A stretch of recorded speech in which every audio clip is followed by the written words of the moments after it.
Hey there, it's Paige here from the impactcopywriter.com, and we are back with another mini copywriting review.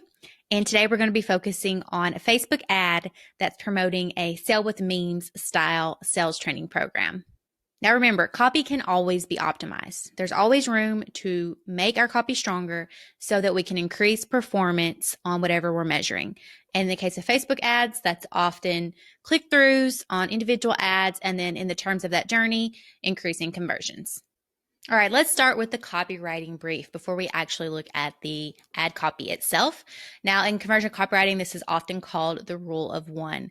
Now, we want to start with the brief because these pillars make up the foundation that we use to write copy, and it's also the foundation we use to review copy to make sure that the copy that we have written actually satisfies the brief. Now remember, this is an in the wild ad that I have grabbed from my personal timeline. So I don't have a lot of insider information about the strategy, the business strategy, the ideal buyer, or the ad strategy. So we're going to have to make some assumptions. Let's start with the one reader. Now, if we pull up why you're seeing this ad option on Facebook, you can see we can't tell a lot about the ideal buyer based on the targeting options. So they speak English, they're any gender, ages 18 and older, and they reside in the United States. So that's very macro level, kind of broad targeting metrics. We can see that this advertiser is using a lookalike audience. So they're trying to reach people who are similar to their customers. And so Facebook, for whatever reason, has decided that I'm similar to their customers. Unfortunately, from the outside, that doesn't give us a lot of insights into who they're trying to reach with this ad. So to, get a better idea, we have to really look at the ad copy itself and see if we can tell who the ad is for. Now, you can see that in the top of the ad copy there, they're talking about sales processes. They're talking about closing deals. So we can reasonably assume that the person that they're trying to reach with this ad is the person who is responsible for closing sales deals in a business. Now, we can't be more specific with that based on this ad. We don't know if it's a entrepreneur, a solopreneur, who's the main business owner and the core person in the company. We don't know if this is a salesperson inside a small company. We don't know if this is a salesperson inside a large company. So we really can't tell that based on the ad copy. So that's already something that we could start to look at, is this copy specific enough if we can't really tell who the ideal buyer is just by reading the copy?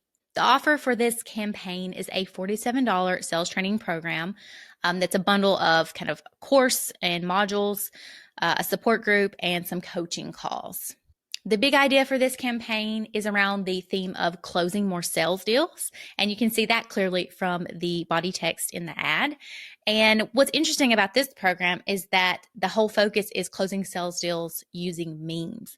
Now, that's something we can already start to sharpen in the ad itself, because the idea of memes doesn't really stand out except in the creative, right? So it doesn't really talk about memes as being part of the solution in the body text of the ad. But when we click over to the sales page, we're already starting to talk about memes. So we could already, think about, pulling memes earlier into the ad copy to create some curiosity around the solution. And then the promise for this ad is if they click through, the author or the creator promises that you as the person coming from Facebook will grab his or her meme closing process. When we're optimizing Facebook ads, here's really kind of the hierarchy of optimization. So primarily we're concerned about audience, because if you're not targeting the right audience, then your copy is just not going to resonate. The second thing is the creative, because that's one of the first things we notice when we're scrolling through our timelines. And then comes the copy. And we focus on optimizing the headline first, because that's what we notice second. And then the body text, or the bit above the creative. So I think Facebook is calling that primary text right now. All right, now let's look at the ad and optimize it. So the first thing I noticed when I was going through all the copy in this ad was that there was a really interesting story, really interesting transformational story buried in the body text. Right in the middle of the body text, it says, I closed over 500K in sales. So, wow, that's a lot, right? Now, if you click through to the sales page, you'll see that transformation story is a big part of the sales page. So I'm so-and-so, and I've closed over $1 million in sales in the last 12 months alone, most of it from following up and following up using memes. So here there's a huge opportunity to tell a more important story. So my first recommendation would be to sharpen the big idea for this ad specifically to give the reader more reason to pay attention. Now we're already talking about closing more sales deals using memes. So, we are connecting already to what those business owners or salespeople want. They want to close more sales deals, but we can be more specific knowing the context around this business is that, well, they don't just want to close like one or two more deals. They want to close a lot more deals. They want to make a lot more money. So we can, shift the big idea, make it more specific around the transformational story of the person who created this program. So I closed 1 million in sales deals by myself using memes. Now I'm assuming this is by myself, that this is a kind of a entrepreneur one-man show. I don't know. Right. So, but if the target buyer, the ideal buyer is a solopreneur, a service provider, a copywriter, digital marketer, whoever who's running a one-man show, a really small business, then it helps to be more specific if that specific characteristic is true. Not just saying that, the creator closed 1 million in sales deals. If they had a 20-person team, then it's not as appealing to me specifically, right? So we want to make sure we are specific as possible in a way that is going to resonate with the ideal buyer. The second observation I had was that the headline, it stated a problem but didn't open any curiosity. So it reads, "Your sales process is hot garbage." Now, I was drawn to the language in the headline because that is language that I would use myself. So something like hot garbage. But the problem for me with this headline is that it doesn't open any curiosity. It doesn't give me a reason to click forward if I'm just looking at the headline. So your sales process is hot garbage. Like, okay, now what? My second recommendation would be to open a curiosity loop in the headline so that viewers actually want to click through. So that you create that curiosity and they click through so that they can close that loop, so they can learn the thing that they need to learn. So for example, you might say, "Your sales process is hot garbage. Here's how to fix it." Now, all we did was just add "here's how to fix it" at the end, but it's already opening that curiosity loop. We know that there's a way to fix it, but we don't know what the way is. We could say something like, "My sales process was hot garbage until I started doing this." And this is getting into that story, right? So we know that there was a transformation. We just don't know what happened to make that transformation. We could write something that's curiosity focused and still tied to that better big idea that we just discussed. "I closed 500K in sales deals using memes. Here's how." We're creating interest with the first statement and then opening the curiosity loop with "here's how." And then we could take that even further instead of saying "I," which could be more specific to name the type of buyer that you're trying to reach. So if you were trying to reach copywriters specifically, you could write, "This copywriter closed 500K in sales deals using memes. Here's how."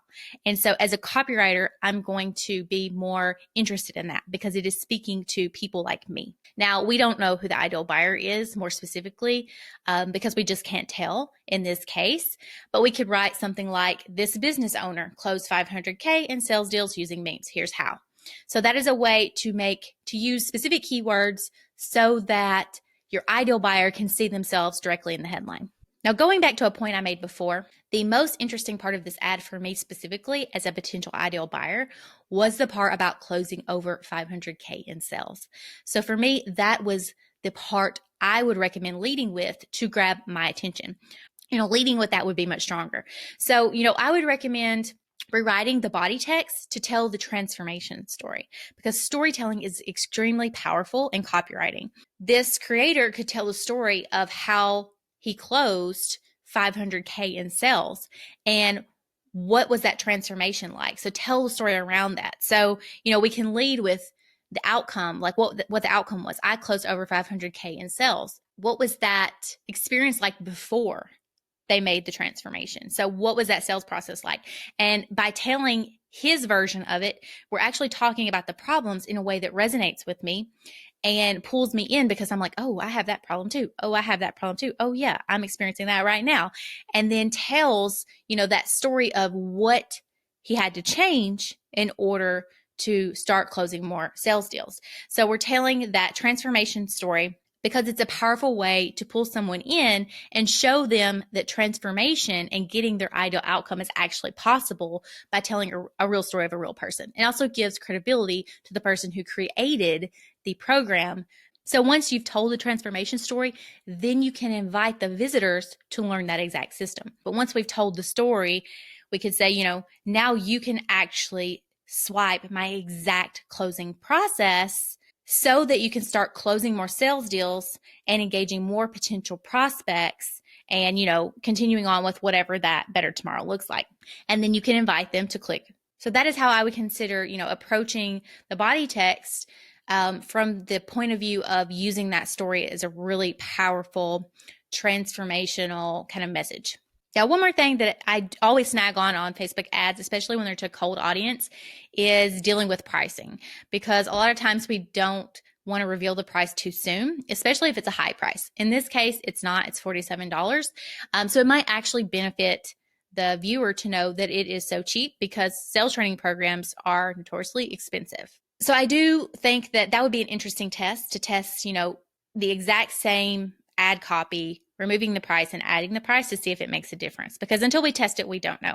Now, I will caution you against making claims like this price won't be this low forever.